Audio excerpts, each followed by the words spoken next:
বলছেন সূরাতুল আ'লা, ক্বাদ আফলাহা মান তাযাক্কা, যে বান্দা তার হৃদয়কে পরিশুদ্ধ করেছে সে আল্লাহর নিকট সফল বান্দা হয়ে গিয়েছে। সুবহানাল্লাহ পড়েন। আচ্ছা, আমি একটা প্রশ্ন করছি সবার উদ্দেশ্যে, মুরব্বীরা আপনারা বুঝলে বলবেন, যুবক ভাইয়ারা জানলে বলবেন, otherwise you have to keep quiet, চুপ থাকবেন। যদি জানেন উত্তর দেন। একজন ব্যক্তি who is not a prophet, উনি কোনো নবী নন, বাট ওনার কথা, ওনার নসিহত, তার উপদেশ আল্লাহর কাছে এত প্রিয় লেগেছে, এত পছন্দ হয়েছে যে ব্যক্তির নামে আল্লাহ তাআলা কোরআনে একটা স্পেসিফিক নির্ধারিত সূরা নাজিল করেছে। ব্যক্তির নামটা কি কে বলতে পারে? বলেন সবাই মারহাবা। নওগাঁয় ওয়াজ করে শান্তি এই জন্য, এক, নওগাঁর মানুষ খুবই শৃঙ্খল, নাম্বার টু, নওগাঁর মানুষ ইসলামকে খুব বোঝে ভালো। যুবক ভাইরা ঠিক কিনা বলেন? আমি আবার জিজ্ঞেস করছি, নামটা কি যুবক ভাইরা বলেন তো? আমি বলছি, আপনারা বলবেন। নাম হচ্ছে লোকমান হাকিম। নাম কি? আমি আত্মা কাকে বলে, আত্মা কত প্রকার, জাস্ট বোঝাবার স্বার্থে এই ঘটনাগুলো উল্লেখ করছি সহিহ রিওয়ায়াত অনুযায়ী। কিতাবটার নাম হচ্ছে ইবনু জারীর আত-তাবারী।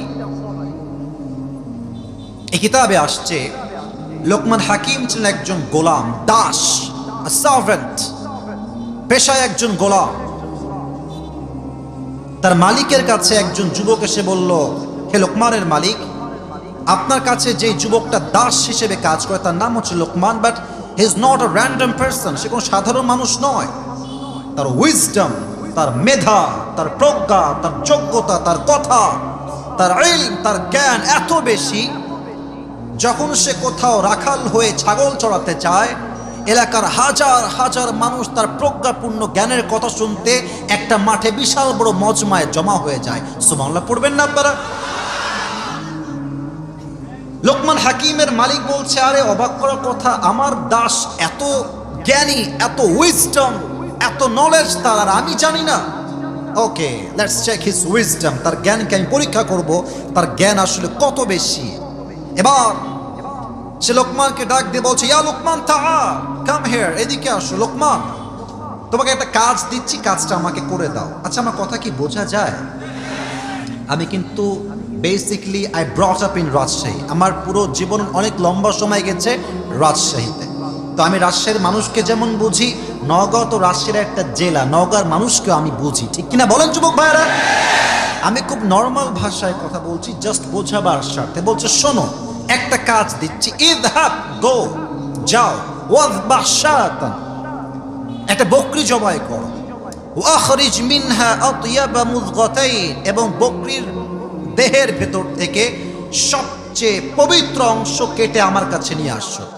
লোকমান হাকিম বলছে, মহারাজ ইয়েস, আমি করব কাজটা, কোনো সমস্যা নাই। চলে গিয়েছে, বকরি জবাই করেছে। বকরি জবাই করে সবচেয়ে পবিত্র অংশ একটা কলিজা কেটে নিয়ে আসছে। কলিজা, নাম কি বলেন নওগাঁর ভাইরা? আরেকবার বলেন, নাম কি? কলিজা। এবার মালিক বলছে, মাশাআল্লাহ, ফাইন, কলিজা হচ্ছে সবচেয়ে পবিত্র অংশ, হার্ট বা হৃদয়। লোকমান, ইযহাব, আবার যাও, ওয়াযবাহ শাতান, একটা বকরি জবাই করো, ওয়াখরিজ মিনহা আখবাথা মুযগাতাইন, বকরির সবচেয়ে নাপাক অংশ কেটে নিয়ে আসো। লোকমান হাকিম আবার গিয়েছে, বকরি জবাই করেছে, আবার সেই কলিজা কেটে নিয়ে আসছে। এই নেন মালিক, সবচেয়ে পবিত্র অংশ। মালিক বলছে, আরে ইয়ার, ইসকা দিমাগ ঠিক তো হ্যায়, doesn't make any sense.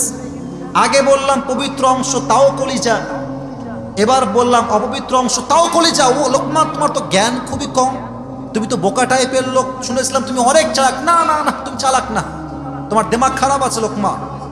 Lokman হাকিম বলছে, জাহাপনা, আমার বুদ্ধি কতটুকু, আমি কি মেধাবী নাকি মেধাবী নই, দ্যাটস আ ডিফারেন্ট টপিক, এটা ভিন্ন বিষয়। তবে সত্য কথা হচ্ছে, এই প্রত্যেক মানুষের হৃদয়ে একটা অংশ আছে, এটা যখন ঠিক থাকে পুরো দেহ ঠিক থাকে, এটা যখন নষ্ট হয়ে যায় পুরো দেহটাই নষ্ট হয়ে যায়, ঠিক কিনা বলেন? হাদিসও বলছে সেম কথা। দ্য প্রফেট সেজ ইন হাদিস, আলা ইন্না ফিল জাসাদি মুদগা ইদা সালুহাত সালুহাতিল জাসাদু কুল ওয়া ইদা ফাসাদাত ফাসাদাতিল কুল। আল্লাহর হাবিব বলছেন, প্রত্যেকটা মানুষের দেহে একটা ছোট্ট টুকরা আছে, এটা ঠিক, সব ঠিক। যা হার্টবিট নষ্ট হয়ে যায়, যে হার্টবিট বন্ধ হয়ে যায়, তারপর দেহটাই তো অচল হয়ে যায়, ঠিক কিনা বলেন? এটাই হচ্ছে পবিত্র অংশ। এটা খারাপ তো সব খারাপ, এটা ভালো তো সব ভালো। কথা এখনো শেষ হয় নাই, আমার কথা এখনো বাকি আছে। এই হার্ট, এই আত্মা, এই হৃদয়, হাদিসে আসছে এর প্রকার হচ্ছে মোট 3টা। আমি শুনতে চাই সবার থেকে কয়টা? ইয়ারম্যান সুনানি জোরসে বলো কয়টা? ওদিকে সাউন্ড নাই, সবাই বলেন তো আত্মা কয় প্রকার? 3 প্রকার। নাম্বার 1 আমি বলবো, আপনারা আমার সঙ্গে রিপিট করবেন। You have to repeat after me. First of all, প্রথম প্রকার হচ্ছে সুস্থ আত্মা। কি আত্মা? এটা কয় নাম্বার? আব্বা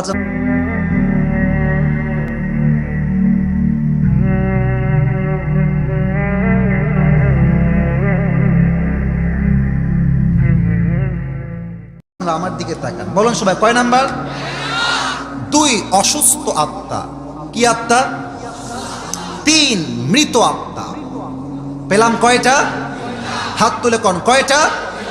এবার আসুন আমরা এক্সাম্পল বা ব্যাখ্যায় যাই। ফার্স্ট অফ অল, সুস্থ আত্মা কাকে বলে? কোরআনে আল্লাহ তাআলা বলছেন, ফালিয়াউমা লা ইয়ানফাউ মালু ওয়ালা বানুন ইল্লা মান আতাল্লাহা বিকলবিন সালিম। কিয়ামতের কঠিন ময়দানে ধন সম্পত্তি, টাকা পয়সা, বাড়ি গাড়ি কোনো কিছুই কাজে আসবে না, বলছে একজন, তিনি কে? ইল্লা মান আতাল্লাহা বিকলবিন সালিম। যার আত্মা প্রশান্ত হবে, যার আত্মা পরিষ্কার হবে, তাকে বিনা হিসাবে জান্নাতে প্রবেশ করাবে একজন। আওয়াজ দিয়ে বলেন তিনি কে? This is called healthy heart, সুস্থ হৃদয়। 2 নাম্বার হচ্ছে সিক হার্ট, অসুস্থ হৃদয়। এটার ব্যাখ্যা খুবই অসাধারণ। এদিকে তাকান, অসুস্থ হৃদয় কাকে বলা হয়? কিছু মানুষ দেখবেন, বিশেষ করে মেয়েরা আছে কিছু, বোরকাও পড়তে ভাল লাগে, প্রেম করতেও ভাল লাগে। কিছু যুবক দেখবেন জুব্বা পড়তেও ভাল লাগে, পার্কে পার্কে ঘুরে প্রেম করতেও ভাল লাগে। অনেক মুরব্বী দেখবেন 5 ওয়াক্ত নামাজ পড়তেও ভাল লাগে, সুদের টাকা খাইতেও ভাল লাগে। অনেক মা আছে দেখবেন, মাশাআল্লাহ সুবহানাল্লাহ জিকির করছে, 5 ওয়াক্ত নামাজও পড়তে তার ভাল লাগে, স্টার জলসা দেখতেও ভাল লাগে। অসুস্থ দিল হচ্ছে তাদের যাদের ভালো কাজও ভাল লাগে, খারাপ কাজও ভাল লাগে। অনেক যুবক দেখবেন মাশাআল্লাহ 5 ওয়াক্ত নামাজ, 5 জামাত, यार ये तो अभी कभी जन्नत से भाग के दुनिया में आई है यार। এই যুবকটাই আবার মসজিদ থেকে বের হয়ে, যান কেবলই নামাজ পড়লাম, একটু ব্যস্ত ছিলাম গো।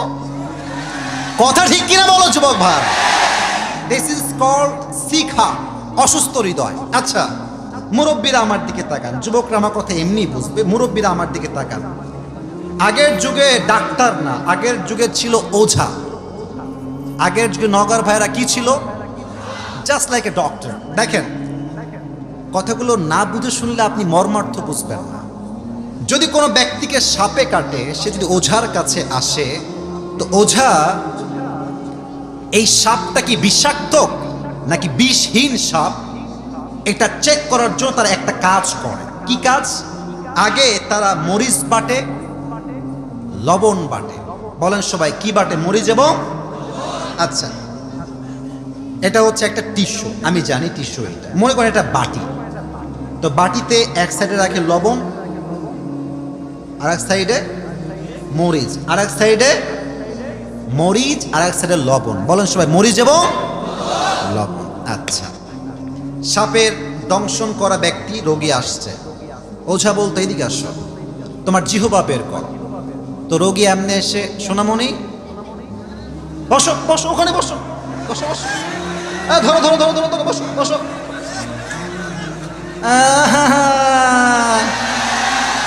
ও কি মনে পড়ছে রে? তাকবীর দেন সবাই, লিল্লাহি তাকবীর। তো রোগীকে ডেকে বলে তোমার জিহ্বা বের করো। জিহ্বা বের করে এমনে, এখানে লবণ দেয়, মরিচ দেয়। তো বলে কেমন লাগে ভাই তোমার স্বাদটা? তো রোগী যদি বলে যে স্যার আমার কাছে স্বাদটা পাইনসা পাইনসা লাগে, লবণের স্বাদ মরিচের স্বাদ কি লাগে? পাইনসা লাগে। তখন ওঝা বুঝে ফেলে এটা কোনো নরমাল সাপ নয়, এটা একটা বিষাক্ত সাপ। ঠিক কিনা বলেন? আচ্ছা, আর একটা অপশন, লবণ দিয়েছে, মরিচ দিয়েছে তার এই জিহ্বায়, তো বলছে স্যার ঝাল ঝাল লাগে। তখন ওঝা বুঝে ফেলে যে এটা কোনো বিষাক্ত সাপ নয়, এটা জাস্ট কাইন্ড অফ ধোড়া সাপ, এটার কোনো বিষ হয় না, সে অনুযায়ী সে চিকিৎসা দেয়। এবার আসেন মূল ব্যাখ্যায়। মানুষের জীবনে সবচাইতে বড় শত্রু এবং বিষাক্ত সাপের নাম হচ্ছে শয়তান, এবং এই শয়তানের বিষ হচ্ছে ওয়াসওয়াসা কিংবা হুইসপারিং। যখন সে ওয়াসওয়াসা দেয়, সাপ যখন দংশন করে, সাপের বিষে মানুষের প্রথম ক্ষতি হয়, তার জিহ্বার স্বাদ নষ্ট হয়ে যায়। ঠিক শয়তান যখন মানুষকে ওয়াসওয়াসায় ফেলে, তার প্রথম ক্ষতি হয়, তার ঈমানের স্বাদ নষ্ট হয়ে যায়, ভালো কাজও ভাল লাগে, খারাপ কাজও ভাল লাগে। তখন সে স্বাদ খুঁজে পায় না। আরে নামাজ পড়তেও ভাল লাগে, নামাজ পড়ে সে হিন্দি গান শুনতেও ভাল লাগে, 5 ওয়াক্ত নামাজ মসজিদেও ভাল লাগে পড়তে, আবার বিয়ের সময় ডিজে গান বাজিয়ে বিয়ে দিতেও ভাল লাগে। দিস ইজ কল্ড শিখা, অসুস্থ হৃদয়। তাহলে আমরা বলেছিলাম কয়টা বলবো? বলেছি কয়টা? লাস্ট ওয়ান, মৃত হৃদয়। এটা খুব মারাত্মক কথা। এখানে অনেক যুবক আছে যাদের হৃদয়টা মরে গেছে। আল্লাহ তাআলা বলছেন এটা কিন্তু কোনো হাসির খোরাক নয়। যে যুবক হাসবে এই আয়াত শুনে তার লজ্জা শরম কিচ্ছু নাই, ঠিক কিনা বলেন? আল্লাহ বলছেন যাদের মৃত হৃদয় তারা কারা? উলাইকা কাল আনআম। আয়াত এখনো শেষ হয় নাই, আয়াতের পাঠ এখনো শেষ হয় নাই। আল্লাহ বলছেন বালহুম আদল। এই আয়াত শুনে আমি জাস্ট অবাক হই, আয়াতের মর্মার্থ বুঝলে আমি অবাক হয়ে যাই। আল্লাহ তাআলা বলছেন যাদের হৃদয় মরে গেছে এরা শুধু কুকুরের মতো নিকৃষ্ট নয়, বরং বালহুম আদল, এরা কুকুরের চাইতে নিকৃষ্ট। নাউজুবিল্লাহ পড়বেন না? আচ্ছা, আমি একটা প্রশ্ন করছি নওগাঁর মান্দার ভাইদেরকে, সবাই আমাকে মন খুলে জবাব দেবেন, কোনো ভয় নাই। I am just like your brother, ইন্নামাল মুমিনুনা ইখওয়া, আল মুসলিমু আখুল মুসলিম। আমি আপনাদের ভাইয়ের মতো। আচ্ছা প্রিয় ভাইয়েরা, যত সৃষ্টি জীব আছে সবচেয়ে সেরা সৃষ্টি জীব কারা জানেন তো? বাঘের মতো কন কারা? মানুষকে বলা হয় আশরাফুল মাখলুকাত, সেরা, best of the best, boss of the all buses, সেরার চাইতে সেরা। এই মাখলুককে আল্লাহ বলছে কুকুরের চাইতে নিকৃষ্ট। এর একটা ব্যাখ্যা যুবক ভাইরা আছে না নাই? আপনারা সবাই দেলোয়ার হোসেন সাইদ হুজুরের নাম শুনছেন না? ওনার একটা ওয়াজ আমি শুনছিলাম, ওনার যে তাফসীর এত সুন্দর মার্জিত কথা, শুনলেই মন থেকে দোয়া আসে, আল্লাহ ওনাকে জান্নাতুল ফেরদাউসের উঁচু মাকাম নসিব করুন। আমরা জামাত ইসলাম বুঝি না, আমরা শিবির বুঝি না, আমাদের কথা কোরআন আছে যেখানে, আমরাও আছি সেখানে। উনি বললেন যে আচ্ছা আল্লাহ তাআলা কুকুরের চেয়ে নিকৃষ্ট কেন বললেন মানুষকে? আচ্ছা মনে করেন যে এখন রাত বাজে 12টা, জাস্ট ফর অ্যান এক্সাম্পল। এখন আমরা আছি নওগাঁর মাটিতে, মান্দার একটা জমিনে আমরা বসে আছি। ও ভাইয়েরা, রাত বাজে 12:30, রাস্তা দিয়ে যাচ্ছেন, কিছু কুকুর থাকে না রাস্তায়? কথা না কইলে কেমনে বলি, থাকে না? একা পাইলে বুঝবেন ঠেলা কারে কয়। তো দেখেন, মনে করেন আমি আসিফ হুজুরের একটা কুত্তা আছে, তার নাম হচ্ছে টমি। তার নাম কি? আরে ভাই কথা কন, কি নাম? টমি। তো আমি যখন বাসায় যাচ্ছি, আমার কুকুরটা গেটে দাঁড়ায় আছে, দূরে অন্ধকার, just like a darkness, he can't see anything, দেখতে পাচ্ছে না কে আসছে, দূর থেকে জাস্ট ছাপ দেখা যায়। তো দেখবেন যখন মালিক আসে দূর থেকে, কুত্তা বোঝে না যে আমার মালিক আসছে, কুত্তা দূর থেকে ঘেউ ঘেউ ঘেউ ঘেউ ঘেউ করে। আর যখন মালিক কাছে চলে আসে, আমার চোখে চোখ রাখেন, আমার বডির মুভমেন্ট দেখেন, দেখবেন কুত্তা মালিককে দেখেই তার সাউন্ড কমে যায়, মাথা নিচের দিকে নেমে যায়, পায়ের কাছে গিয়ে সে নিচু হয়ে তার ভাষায় বলে, sir I am extremely sorry sir, আপনাকে আমি চিনতে পারি নাই। কথা কি বোঝা যায়? যদি চোর হয় তাহলে কি করবে? এমন কামড় দিবে, চোরের 14 গোষ্ঠী উদ্ধার করে ছেড়ে দেবে। তো আল্লাহ তাআলা বলছেন চোর দেখলে কুত্তা চিনল এটা আমার মালিক নয়, এটা চোর, একে কাটতে হবে। কিন্তু মালিক তাকে আহামরি কিছু দেয় নাই, ডুপ্লেক্স ট্রিপ্লেক্স ফ্ল্যাট দেয় নাই, BMW দেয় নাই, তাকে বিশাল শানদার কোন লাইফ দেয় নাই, জাস্ট এক টুকরা রুটি দিয়েছে, এক টুকরা রুটি। তাতেই সেই মালিককে চিনে ফেলেছে, এটা আমার মালিক, তাকে সম্মান করতে হবে, তাকে শ্রদ্ধা করতে হবে, তাকে আমার মানতে হবে। আর আমি আল্লাহ তাআলা মানুষকে চোখ দিলাম, নাক দিলাম, কান দিলাম, ঠোঁট দিলাম, টাকা দিলাম, গাড়ি দিলাম, বাড়ি দিলাম, সন্তান দিলাম, বউ দিলাম, স্টাডি দিলাম, একটা ভালো লাইফ দিলাম, সব দিলাম। বউ চিনলো, বাপ চিনলো, টাকা চিনলো, মাকে চিনলো, কিন্তু যে মালিক তাকে সব দান করলো সে মালিককে চিনতে পারলো না। কুকুর তো মালিককে চিনলো, আর মানুষ মালিককে চিনতে পারলো না। মানুষ মালিকের না চেনার জন্য কুকুরের চাইতে নিকৃষ্ট হয়ে গেল। উলাইকা কাল আনআম বাল হুম আদাল উলাইকা হুমুল গাফিলুন। তাদের হৃদয়টা মরে গেছে, তারা গাফেল, চোখ আছে দেখে না। ওয়ালাহুম আ'য়ুনুল লা ইউবসিরুনা বিহা, they have eyes but they can't see. ওয়ালাহুম আযানুল লা ইয়াসমাউনা বিহা, they have ear but they can't hear. উলাইকা কাল আনআম, তারা চতুষ্পদ জন্তুর মতো, বাল হুম আযাল, বরং তারা কুকুরের চাইতে নিকৃষ্ট হয়ে গিয়েছে। ঠিক কিনা বলেন? তাহলে আমরা পেলাম মোট কয় প্রকার? সবার মুখে শুনতে চাই। এক নাম্বার সুস্থ, এক নাম্বার, আপনারা কি মরে গেছেন? ইয়ার জোরসে বলো। এক নাম্বার, দুই নাম্বার, তিন নাম্বার। একদিন আপনার হৃদয় ঠিকই ঠিক হবে। আল্লাহ বলছে দুনিয়ায় নয়, হাত্তা জুরতুমুল মাকাবির, কবরে ঢুকলেই সব বাস্তবতা বুঝে আসবে। ঠিক কিনা বলেন? হাদিসের পাশাপাশি ছোট্ট একটা গল্প মনে পড়ে গেল, বলবো নাকি বলবো না? আপনারা কি, আচ্ছা আমি একটু টাইমটা চেক করি, লেটস চেক দ্য টাইম। বাজে হচ্ছে 12টার মাত্র 9 মিনিট বাকি। 12টার পরে কি আজকে ওয়াজ হবে না? আপনারা কি থাকবেন না? সবাই একটা কাশি দেন, আরে বাঘের মতো তাকবীর দেন, লিল্লাহি তাকবীর। ব্যাঙে আর সাপে ছিল দারুণ একটা বন্ধুত্ব, খুব বন্ধুত্ব। তো একদিন ব্যাঙ ডাক দিয়ে বলছে, সাপ বন্ধু, তুমি যখন ফস ফস করো, ওয়াও মাশাআল্লাহ হেভি লাগে দেখতে আমার। তুমি যখন এমন করে ছবল দাও, স্টাইলটা just looking like a wow, অসাধারণ, খুব ভাল লাগে বন্ধু। তোমার সবই ঠিকঠাক, তোমার যে দেহের রং ব্ল্যাক কালার, জাস্ট ওয়াও, খুব ভাল লাগে বন্ধু। তবে বন্ধু একটা সমস্যা আছে, না বলে পারছি না, রাগ করবো না? বলছে না বন্ধু বলো। বন্ধু ডোন্ট মাইন্ড, রাগ করবো না কিন্তু। বলছে বন্ধু কালারও সুন্দর, ছবলও সুন্দর, ফসফস সুন্দর, তবে তোমার এই হাঁটা আমার পছন্দ না, এমনি তিরিং বিড়িং করে হাঁটো। তো বন্ধু একটু সোজা হয়ে হাঁটা যায় না? সাপ বলছে বেয়াদব, এত বড় দুঃসাহস, তুই আমার বদনাম করিস। সাপ এমনি ফস করে উঠছে। ব্যাঙ বলছে ও বাবা, এত প্রশংসা করলাম, ভাল লাগলো না, একটা বদনাম করছি, গায়ে লেগে গেল রে। ব্যাঙ দিছে লাভ, গিয়ে পড়ছে কুয়ার ভেতরে। এখন পাশে চলে রাখাল কয় ফস করলো কিরে, দৌড় দিয়ে আসছে, দেখছে মাশাআল্লাহ সাপ বাবাজি ছবল তুলে এমনি আছে। তার হাতে ছিল বিশাল বড় হেদায়েতুল্লাহ, হাতে ছিল কি? লাঠি। মাশাআল্লাহ বিসমিল্লাহ বলে শুরু করছে সাপের উপরে। 5 মিনিটের সমান সোজা। ব্যাঙ একটু পরে কয় কি রে, সাপের কোনো শব্দ নাই, সাড়া নাই, কি হইল রে? গিয়ে দেখে বন্ধু তো একদম সোজা। বলছে ওরে বন্ধু রে, সোজা তো হইলেন, তবে ফেনা থাকতে সোজা হইলেন না, ফেনা বের হয়ে সোজা হইলেন। তো সোজা আপনি একদিন হবেন, তবে দুনিয়ার জীবন, এই যৌবন অনেক বড় জ্বালার একটা জায়গা। যৌবন থাকতে মানুষ সহজে সোজা হতে চায় না যুবক ভাইরা। অতএব মরণ আগে সোজা হওয়া লাগবে। রাজি আছেন তো ইনশাআল্লাহ? আপনারা সবাই বজলুর রশিদের নাম শুনেছেন নাকি? এই মুরব্বীরা খুব ভালো ছিলেন আপনারা। দেখবেন যে এই যে আপনার মেহেদি মাখা দাড়ি, হুজুর বলছিলেন ছোট্ট একটা কথা মনে পড়ে গেল হাদিসের ফাঁকে। আপনারা রাগটা করছেন না তো আবার ভাইয়েরা আমার? এক যুবক ওর বাপরে খেপে মাইরা ফেলছে, একেবারে মাইরা টাঙায় রাখছে, একটা বাড়িতে শুয়ে আছে এমনি পড়ে। এখন বলছে যে ভাই আমি তো বাপকে হত্যা করে ফেলছি, এই বিচার আমি দায় হটাবো কেমনে?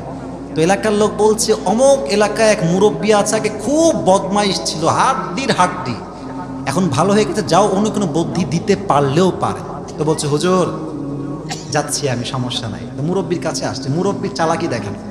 বলছে মুরব্বী বাপ তো মাইরা ফেলছি, কি করা যায়, এই দায়ভার থেকে বাঁচতে চাই। তো মুরব্বী বলছে বেয়াদব যা, আমি অনেক ভালো হয়ে গেছি, যা এখান থেকে যা, অনেক ভালো হয়ে গেছি আমি। যদি ভালো না হতাম তাহলে বলতাম যে বেটা যেহেতু মেরেই ফেলেছিস, এখন দড়িতে টাঙায় তো বলবি ফাঁসি দিয়ে মরে গেছে। তো আমি যেহেতু ভালো হয়ে গেছি, আমি এই বুদ্ধিটা তোকে দিব না। তার মানে কিছু লোক আছে দেখবেন ওপরে ফিটফাট, ভেতরে পুরোটাই সদরঘাট। অতএব সময় থাকতে ভালো হবে যে তাকে দাম দিবে একজন, তিনি কে? এক number, you have to clean your heart, আত্মা পরিশুদ্ধ করবে যে সফল হবে সে। দুই, অনেক যুবক এই সাবজেক্টে ফেল, সেটা হচ্ছে আব্বা আম্মার দোয়া যার সঙ্গে নাই আল্লাহ তার সঙ্গে নাই। এ কথাই কি আপনারা বলেন? একমত হলে ঠিক তো বলবেন যুবক ভাইয়েরা। এখানে যতগুলো যুবক আব্বা জান আপনারা দেখতে পাচ্ছেন, ম্যাক্সিমাম 21, 22, 23 এরকম, অথবা নিচে কিছুটা 18, 19, 20 সব কিছু মিলায় তোমরা আছো। মেয়ে মানুষের পাল্লায় পড়ে বাপ মাকে মাইনাস কইরো না। বাপ মা আজীবন থাকবে, মাইয়া যাবে আসবে, টাকা পাইলে টাকলাকেও তারা বিয়ে করে ফেলবে। আমি সব মেয়েকে, I am not measuring everyone equally, আমি সবাইকে এক পাল্লায় মাপি না, বাট বিশ্বাস করো যুবক ভাইয়ারা, আজকালকার বেশিরভাগ মেয়েদের কাছে চরিত্রের চাইতে টাকাটা সবচেয়ে বেশি ম্যাটার করে। এরা টাকা পাইলে জাস্ট আইফোন 16 প্রো ম্যাক্স পাওয়ার জন্য কিছু কিছু মেয়ে কক্সবাজার পর্যন্ত চলে যায়। আমাদের সঙ্গে কোনো দ্বন্দ্ব নাই, কোনো মারামারি না, আমাদের কথা একটা, যদি কোনো যুবক কোনো মেয়েকে পেয়ে মাকে মাইনাস করে ফেলে, আল্লাহর জান্নাত তার জন্য হারাম হয়ে যাবে।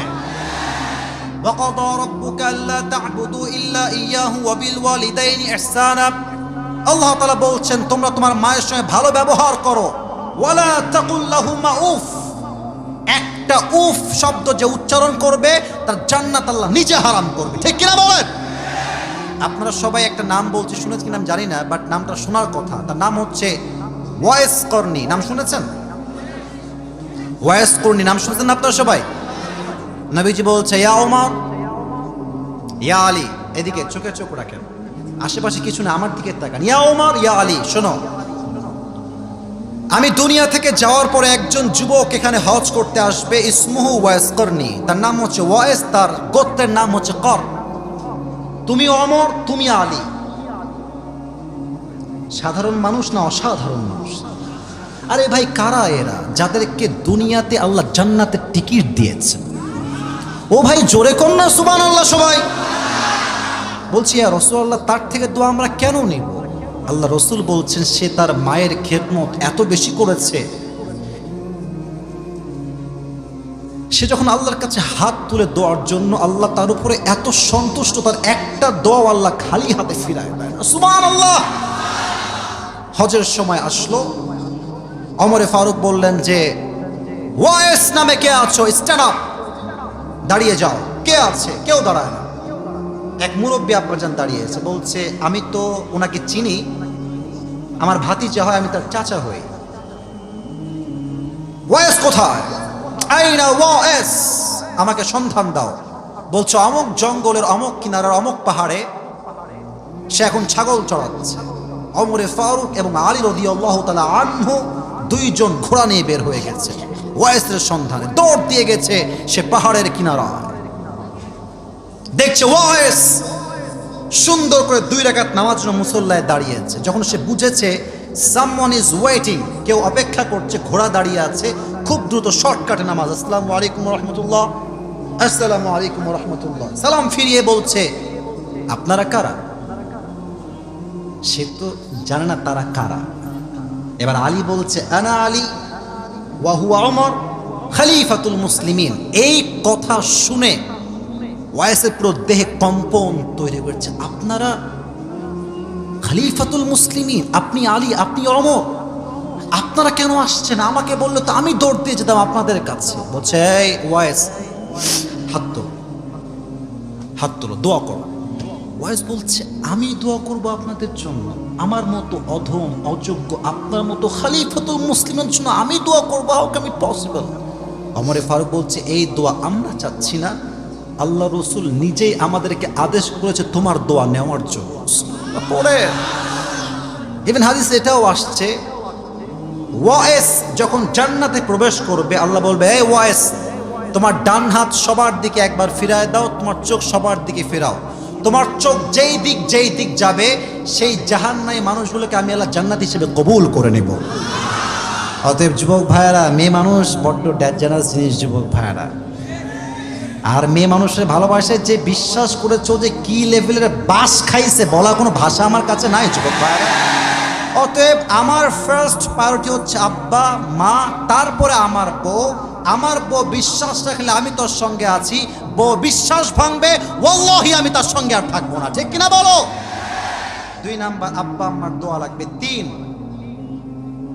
আজহারী সাহেবের নানা গোলাম সরওয়ার সাইদি হুজুর বারবার একটা কথা বলতেন, নামাজ নাই যার ঈমান নাই তার। নামাজ নাই যার মুসলিম হিসেবে পরিচয় দেওয়ার কোনো অধিকার তার নাই। যুবক ভাইরা, ঠিক কিনা বলো? নামাজ লাগবে আল্লাহকে পাওয়ার জন্য। আচ্ছা বলেন তো, বান্দা সবচেয়ে নিকটবর্তী হয় কোন সময়, কে বলতে পারে? নামাজ বললে হবে না, একটা অংশ আছে, সেজদা। সেজদা যখন বান্দা লুটিয়ে যায়, বান্দা আল্লাহর সবচেয়ে কাছের বান্দা হয়ে যায়। সুবহানাল্লাহ। এবার প্রশ্ন করছি, জবাবটা আপনারা জানেন অথবা অনেকে জানেন না। বলেন তো, ইসলামের দ্বিতীয় খলিফার নাম কি? হ্যাঁ বলেন সবাই, নাম কি? ওমরে ফারুক। তার কাছে একজন অগ্নি উপাসক আসছে, তার নাম হচ্ছে আবু লুলু আল মাজুসি।